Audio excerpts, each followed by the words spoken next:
오늘 저녁에 우리 나눌 하나님의 말씀은 잠언 3장 1절에서 6절입니다. 우리 한 절씩 교독하시겠습니다. 내 아들아, 나의 법을 잊어버리지 말고 내 마음으로 나의 명령을 지키라.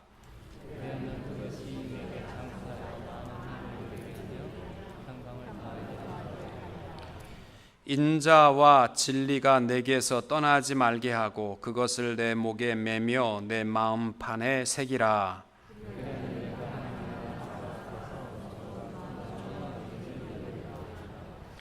너는 마음을 다하여 여호와를 신뢰하고 내 명철을 의지하지 말라.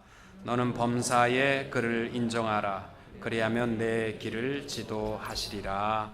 아멘. 우리 지혜의 말씀을 함께 나누면서 지혜의 가장 기본이 되는 게 뭐냐? 여호와를 경외하는 삶, 그리고 부모를 공경하는 삶이다. 이게 지혜의 가장 근본이 되는 정신임을 말씀합니다.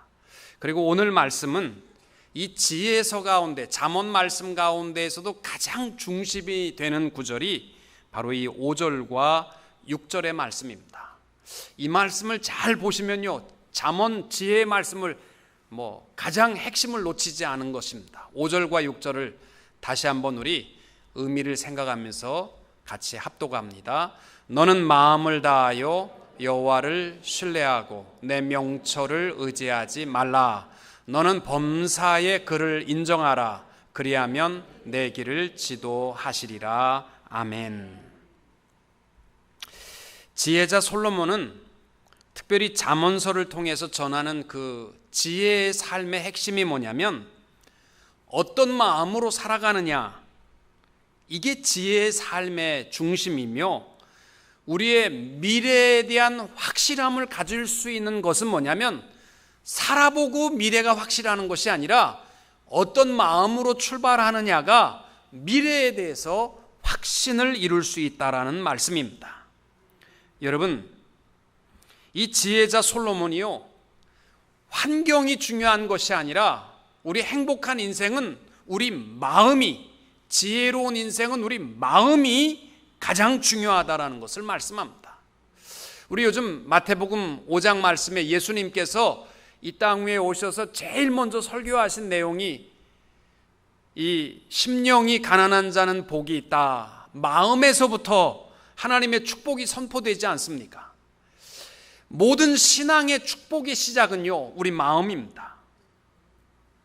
오늘 우리가 봉독한 말씀에도 보면은요, 3장 1절, 3절, 5절에 다 마음으로 나의 명령을 지키라, 마음판에 새기라, 마음을 다하여 여호와를 의뢰하라, 마음을 강조합니다. 그리고 잠언 4장 23절에서도 무릇 지킬 만한 것보다 더욱 내 마음을 지키라, 생명의 근원이 이에서 남이니라. 우리가 지킬 것이, 신앙의 삶 속에 지킬 것이 많잖아요. 신구약 성경 말씀을 다 평생 우리가 지키기도 어렵지만 가장 중심으로 지켜야 될 것, 우리가 반드시 물들지 않도록 지켜야 할 것이 있다면 그것은 우리 마음입니다. 우리의 행복과 불행의 삶은 환경이 이루는 것이 아니라 우리 마음입니다. 내일의 확실한 소망도 어떻게 이루어지느냐? 우리의 마음으로부터 시작되는 줄로 믿습니다. 지난주에도 제가 말씀을 드렸습니다마는 우물물의 온도는 겨울이나 여름이나 18도랍니다. 근데 우리가 여름에 먹게 되면 이빨이 시도록 시원하고 겨울에 마시게 되면 얼마나 따뜻한지 모릅니다. 그래서 우물물이 좋은데 온도가 바뀌는 것이 아니죠. 항상 18도랍니다. 우리의 마음이 여호와를 의뢰하게 되면 겨울에 따뜻하고 여름에 시원하고 항상 주 안에서 행복한 인생이 될 줄로 믿습니다. 중국의 선교사로 일생을 헌신했던 허드슨 테일러는 말하기를 음악회가 끝난 다음에 피아노를 조율하지 않습니다. 연주를 시작하기 전에 조율해야 합니다. 이런 말을 했습니다. 우리 일생도 마찬가지입니다. 우리 다 살고 나서 난 인생이 행복하다 불행하다 이것이 나누어지는 것이 아니라 우리의 마음을 아름답게 조율하고 나면, 그리고 출발하게 되면 그 인생은 보나마나 솔로몬이 말씀하는 지혜의 인생이 될 것이요 또 행복한 인생이 될 줄로 믿습니다. 오늘 솔로몬이 말하는 지혜서의 백미라고 하는 내용이 바로 이 5절과 6절 이 말씀을 꼭 우리가 기억하면 좋겠습니다. 마음을 다하여 여호와를 의뢰하고 내 명철을 의지하지 말라. 여러분, 지혜와 행복을 향한 우리의 삶의 시작은 마음입니다. 일주일 동안 세상적인 것에 마음을 빼앗기셨다면 우리는 어디서도 행복을 찾을 수도 없고 우리의 삶은 다 모든 근본이 흔들릴 수밖에 없습니다. 예배를 드렸기 때문에 일주일이 행복한 것이 아니라 우리의 삶의 중심에 여호와를 의지하게 될 때 우리의 삶이 행복하게 이루어지는 줄로 믿습니다. 예배 드리고 내 생각과 내 고집과 내 모든 삶의 중심에 내가 가득하게 되면요, 아무리 우리가 열정적으로 찬양하고 예배를 드렸다 할지라도 우리는 또 삶 속에 고난과 고통의 삶을 살 수밖에 없습니다. 여러분, 모든 인생을요 그림으로 말하면 세 가지 그림으로 나누어서 설명하지 않습니까? 그런 그림 보셨습니까? 내 마음에 예수님이 없는 사람들을 우리는 불신자라고 말합니다. 그리고 내 마음에 예수님은 계시는데 그 중심에는 내가 있고 예수님은 저 구석, 내 마음의 구석에 있는 사람들은요 삶이 혼동스러울 수밖에 없고 조금만 일해도 괴롭고 근심하고 두려워할 수밖에 없습니다. 오늘 지혜자가 말하는 행복한 인생이 뭐냐? 내 마음의 중심에 예수 그리스도가 계시면 나머지는 모든 일이 범사에 하나님께서 축복하시고 인도해 주시마 하시는 것입니다. 여러분, 많은 그리스도인들이요 삶의 중심은 내가 있어요. 예수님이 내 마음에 계신 거 맞습니다. 근데 삶의 중심에 내가 있다 보니까 예수를 믿는데도 행복하지 않습니다. 예수를 믿는데도 소망이 없습니다. 늘 두렵습니다.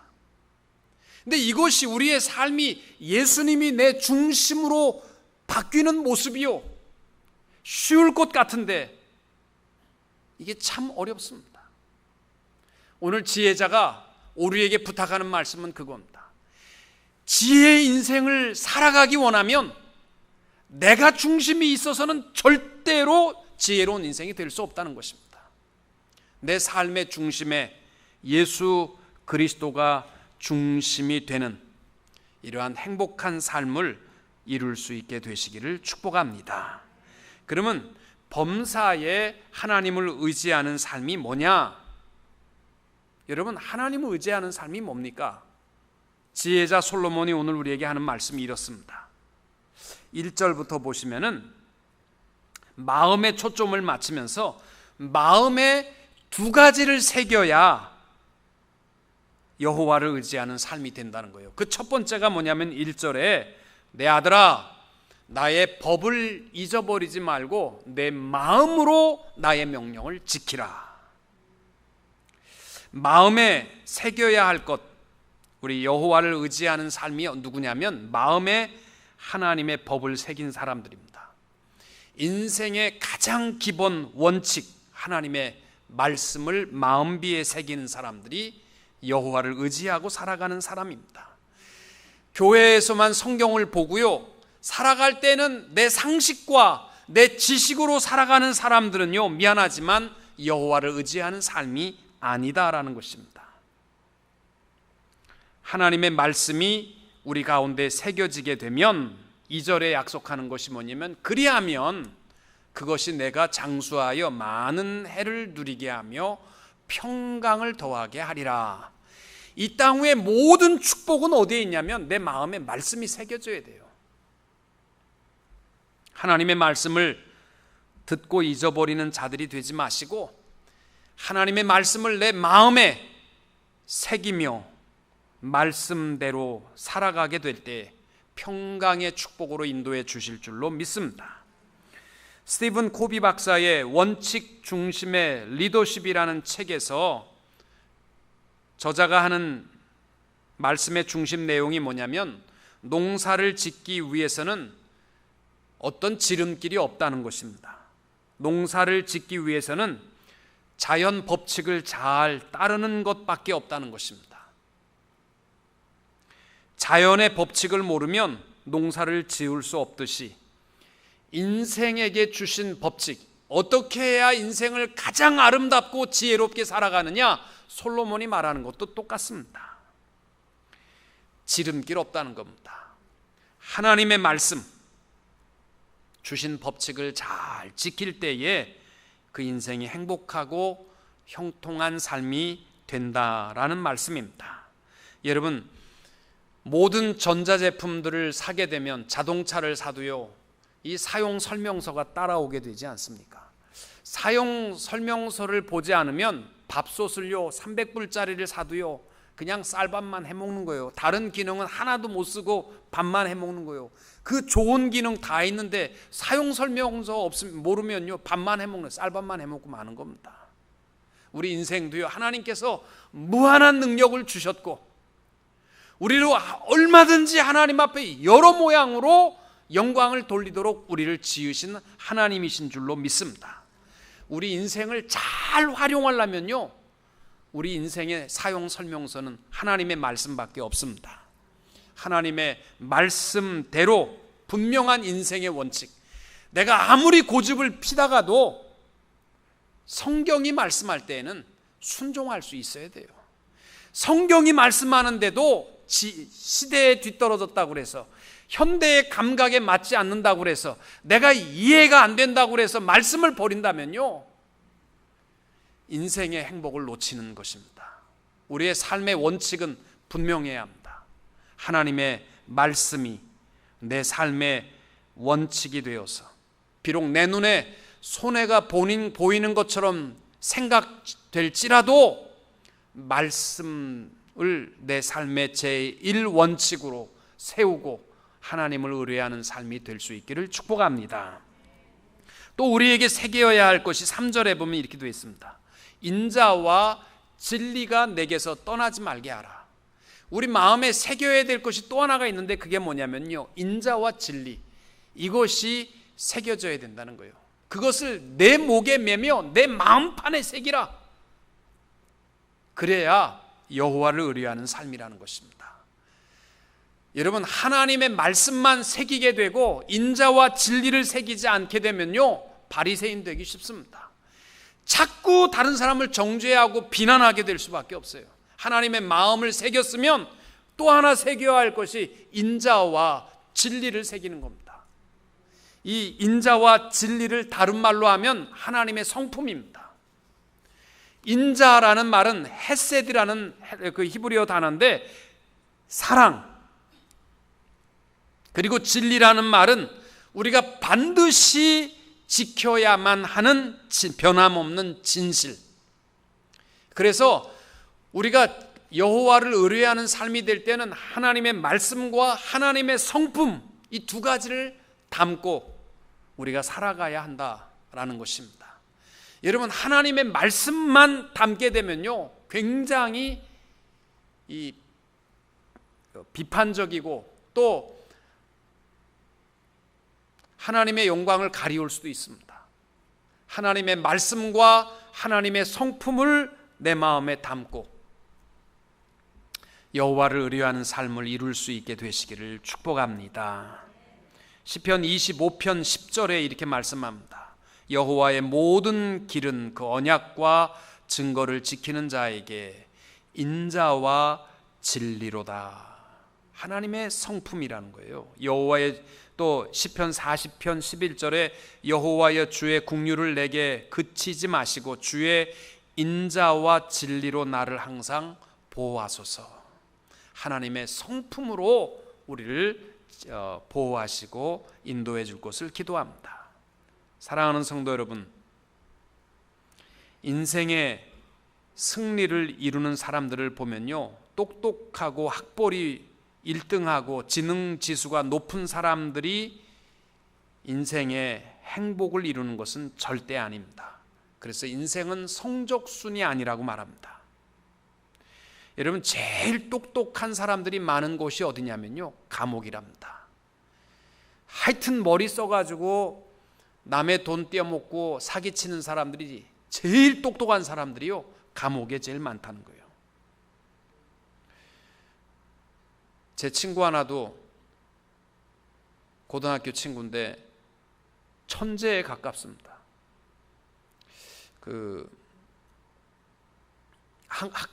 나이도 저보다 2살이 어려요. 근데 워낙 천재라서 월반을 했습니다. 그리고 뭐 공부하면 항상 1등을 다 했는데요, 뭐 큰 죄를 짓고 감옥안에 가 있습니다만 사기를 쳐도 엄청나게 쳐요.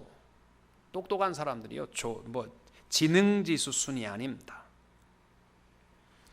21세기에 승리하는 사람들, 하나님이 찾으시는 사람은 재능 있는 사람이 아니라, 지능지수가 높은 사람이 아니라 가슴에 예수의 성품을 가지고 사는 사람들입니다.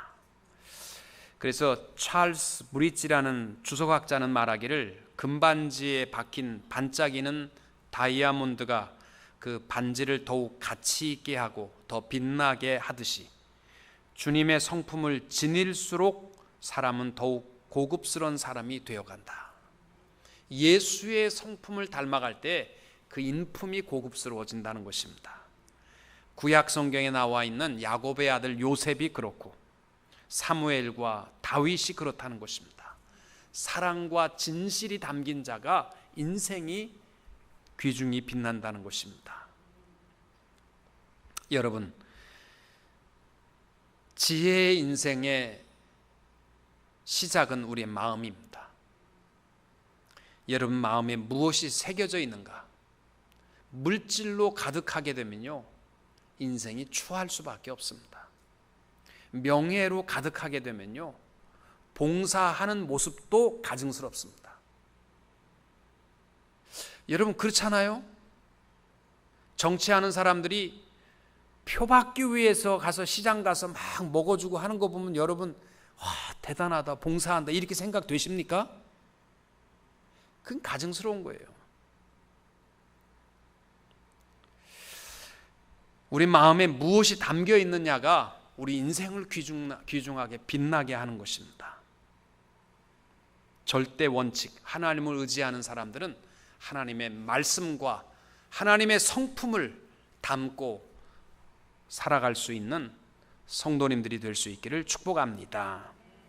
또 오늘 말씀에 보면은 5절에서 여호와를 신뢰하고, 너는 마음을 다하여 여호와를 신뢰하고 내 명철을 의지하지 말라. 신뢰한다라는 말은 이 베타흐라는 히브리어 단어인데, 내 몸을 어떤 대상에게 전적으로 의지한다, 이러한 기댄다, 이러한 뜻입니다. 여러분, 지혜의 삶은 뭐냐면, 여러분 두 다리로 서려고 하지 마시고 모든 일에 있어서 내 자신을 의지하고 서려고 하지 마시고 하나님 앞에 맡기십시오. 이것이 지혜로운 삶의 시작입니다. 로마서 10장 13절에 보면 이런 말씀이 나와 있습니다. 누구든지 주의 이름을 부르는 자는 구원을 얻으리로다. 두 가지 중요한 단어가 나옵니다. 누구든지 주의 이름을 부르는 자는, 누구든지라는 말과 주의 이름을 부르는 자는, 이 말이요, 어떻게 보면 약간 모순 같아요. 누구든지라는 단어 속에는요, 하나님의 넓은 포용의 마음이 담겨 있습니다. 못 덮을 죄가 없다라는 것입니다. 누구라도 하나님께서 다 덮어준다는 거예요. 근데 아무나 덮어주는 게 아니라 누구든지 주의 이름을 부르는 자는, 이건 무슨 뜻이냐면은 구원을 받을 만한 우리의 반응적 표현이지요. 분명히 결단하고 하나님이 선물을 주실 때 받는 자가 구원을 얻는다는 것입니다. 우리 그리스도인으로 살아감에도 불구하고 괴로운 인생이 될 수밖에 없는 이유가 뭐냐면, 아무리 하나님이 줘도요, 반응적 조건이 아무것도 없으면, 내 힘으로 두 다리로 버티고 살아가면요, 고생할 수밖에 없다는 것입니다. 왜 고생하십니까? 여호와를 신뢰하고 내 명철을 의지하지 말라. 이것이 솔로몬이 말하는 지혜의 삶의 비결입니다. 사랑하는 성도 여러분, 우리가 하나님의 자녀들로서 참된 그리스도인의 행복을 놓치고 축복을 잃어버리고 살아가는 이유가 뭐냐면, 오늘도 우리가 예배드리고 나가면은 지금까지 살아온 습성대로 나를 의지하고 살아가기 때문입니다. 솔로몬이 말하는 행복한 인생의 삶, 지혜의 삶의 모습은 뭐냐면 결단하라는 겁니다. 내 모든 삶의 영역에 나를 의지하는 사람이 되지 말고 하나님을 의지하는 결단을 가지고 나가라. 그래 봐라, 한번 네가 손해보나 하나님이 축복하지 않는가. 오늘도 예배드리고 나가면서 내 습성대로 살아가려고 하지 마시고, 나아갈 때는 내 모든 삶의 영역을 하나님을 의지하고 기대고 살아갈 수 있는 성도님들이 될 수 있기를 축복합니다. 내 명철을 의지하지 말라라는 말은 무조건 자신의 판단을 무시하라, 이 말은 아닙니다. 그러나 자신의 좁은 소견과 본성적인 직관을 절대적인 진리인 것처럼 착각하지 말라는 거예요. 내 머리에 잘못 박혀버린 헛된 지식이 우리의 인생을 망쳐버릴 수 있기 때문에, 범사에 우리가 무슨 일을 하든지 작고 큰 일이든지 간에 여호와를 의지할 수 있게 되시기를 축복합니다. 여러분, 우리 생각이 우리를 얼마나 망쳐놓는지 몰라요. 우리의 작은 잘못된 생각이. 제가 언젠가 얘기했잖아요. 저희 장모님 친구가 옛날에 한국에서 간호사령관을 지내신 분이 미국에 와서 교통사고로 전 가족이 죽었다라는 신문이 난 거예요. 근데 그게 어떻게 그때 내가 전도사 때인 것 같은데, 권 전도사, 사위 권 전도사님 가족과 함께 다 죽었다, 이렇게 소문이 나가지고요, 그 우리 장모님 친구가 6달을 울었답니다. 어떻게 그렇게 허무하게 갈 수 있는가. 6달을 울고 그 다음에 연락을 안 한 거예요. 전화해봐야 전화도 안 받을 테니까, 죽었으니까. 다 우리 식구는 다 죽은 사람으로 생각한 거예요. 근데 장모님이 암만 생각해도 이 친구가 연락도 없고 하니까 서로가 이제 죽었나, 우리가 언제 나이가 되면 서로 연락 없으면 서로 죽었나 그러는 거예요, 이제 연락 없으면은. 그래서 장모님이 또 이 친구들이 죽었나, 그리고 전화를 한 거예요, 한국에. 여보세요 하니까 놀래가지고, 아니 요즘은 천국에도 전화가 되나? 그렇게 얘기를 했다는 거죠. 아니 요즘은 천국에도 전화가 되나? 자기 생각에는 죽었는데 전화가 오니까 천국에서도 전화가 오는가 보다. 우리 생각이요, 우리 선입견이요, 우리를 망쳐놓을 때가 많습니다. 특별히 날씨가 우리의 모든 인생이요 청명할 때는 그래도 갈 수 있습니다. 그러나 먹구름을 만날 때, 우리 인생의 절대절명의 위기가 닥칠 때에는요, 특별히 여호와를 의지하십시오. 우리의 상식과 우리의 생각으로는 망할 수밖에 없습니다. 여호와를 의지하는 자들이 되시기를 바랍니다.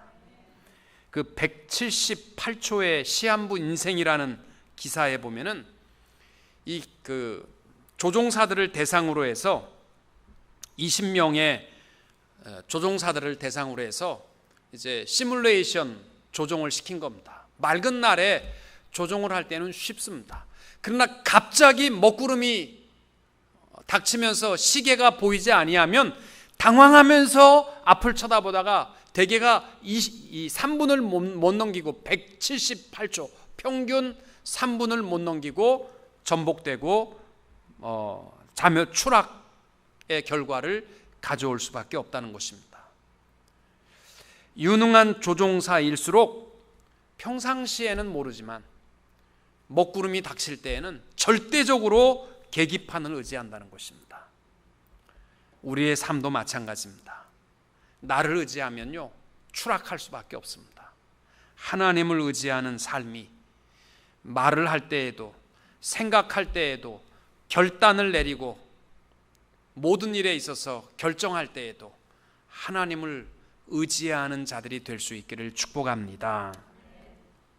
여러분 1980년도에 미국의 유명한 텔레비전 부흥사가 도덕적인 범죄로 사회가 떠들썩했었습니다.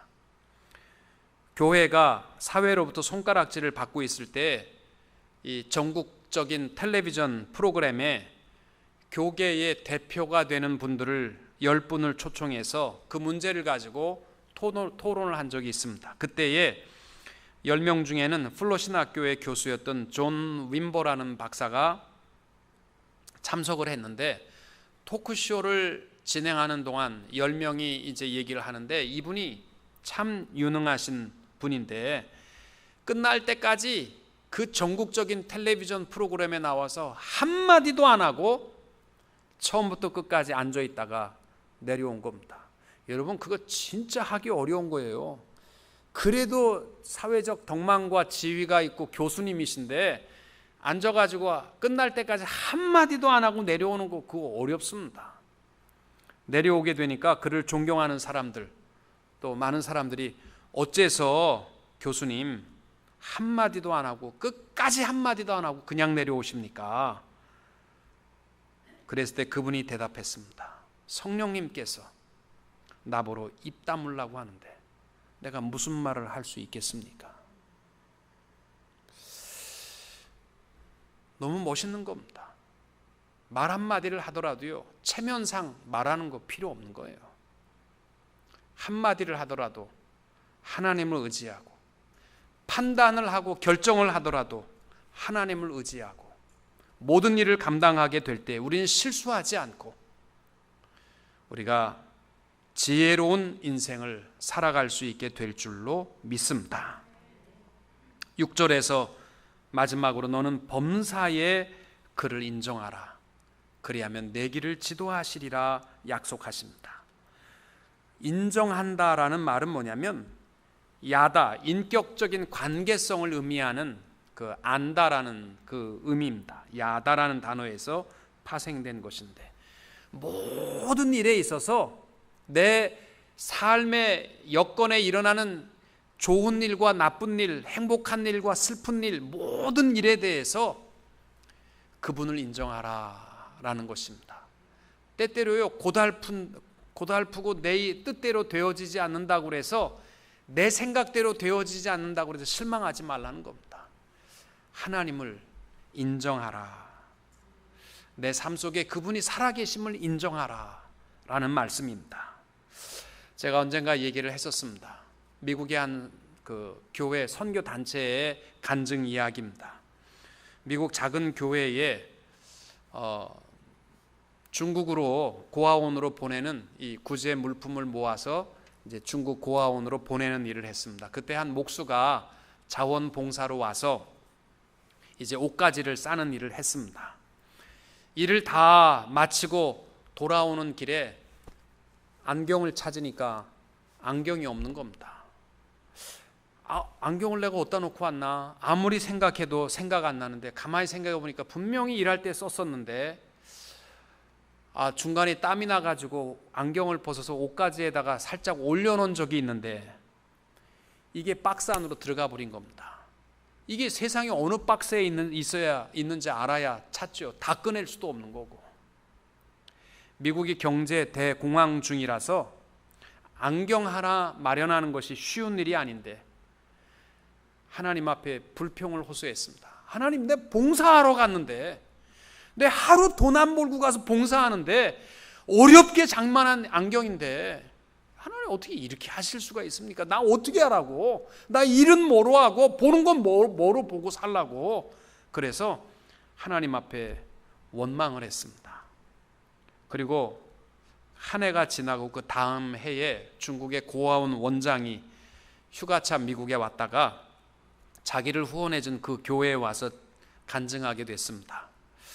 그러면서 그분이 하는 말이, 작년에 보내준 옷들에 대해서 너무너무 감사합니다. 모두가 따뜻하게 잘 입었습니다. 무엇보다도 여러분에게 감사할 것은 안경을 보내주신 것에 대해서 감사하지 않을 수 없습니다.